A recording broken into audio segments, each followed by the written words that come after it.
Aujourd'hui, je m'initie à la survie. Je ne me trouve pas en pleine jungle, mais je me trouve à Mondorf-les-Bains, au Luxembourg.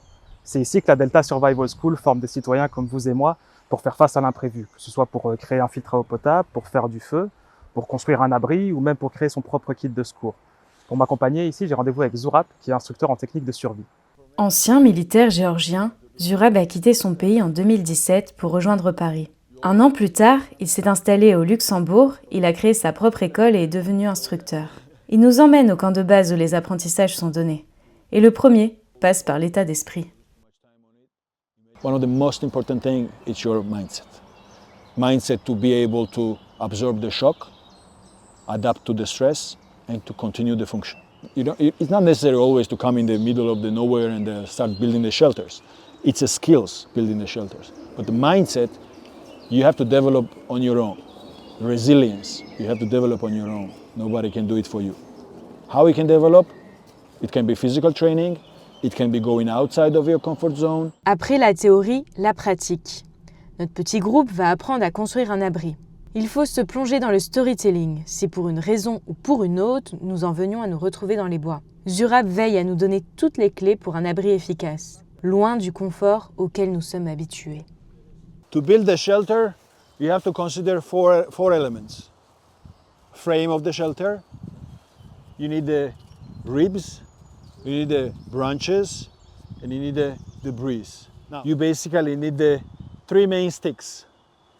One long, two shorter. Et c'est l'heure pour Simon de se lancer dans la construction. Now, distance between the ribs, you can do like one fist, a little bit. One fist, okay. Yeah, something like this. J'avais ces images que dans les films, avec 2-3 bouts de bois, on arrivait à faire un abri. Il y a pas mal de paramètres qui rentrent en jeu. Et il faut vraiment faire attention aux matériaux qu'on utilise pour construire son abri. This here is perfect, Okay. but you can't keep the things like this also. I mean, if I'm gonna put the debris here right now, it's gonna fall. So you have to make sure that it's covered really good.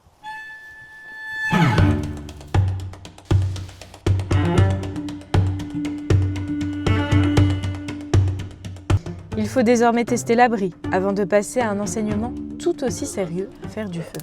With the legs? Yes. Really? Okay. Because if you have a bad dream at night, you can hit your head there. Okay, okay.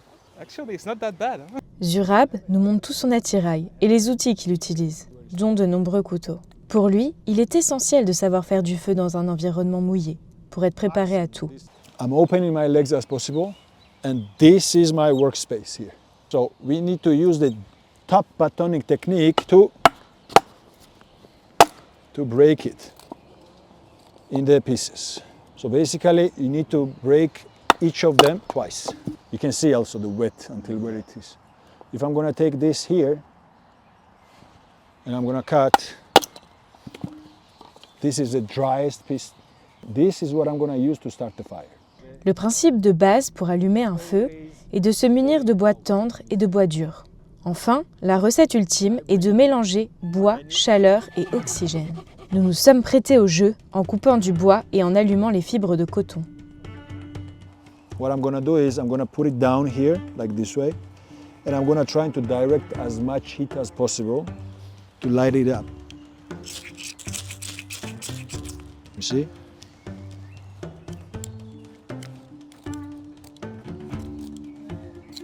Ah, ok. Ouais, c'est déjà plus simple. Ground, it was wet. It is important to create some kind of platform, and this is what I did. Now, I put the cotton inside, I keep some kind of space there that I can drop the spark that's gonna light up. Pour terminer notre stage des bases de survie, nous apprenons à filtrer de l'eau. Une eau non traitée comporte deux risques, des bactéries et des particules. Zurab nous a appris à enlever les particules. Pour cela, il suffit de se procurer une bouteille d'eau préalablement coupée. Au niveau du goulot de la bouteille, on y ajoute un coton, avant d'ajouter du charbon, des graviers de la rivière, du sable. Ensuite, il suffit de trouver une eau particulièrement sale récupérée dans la forêt.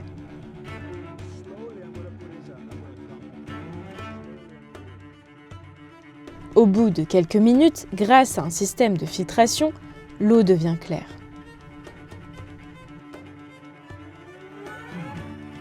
Nous ne prenons pas le risque de la boire si les particules ont été enlevées.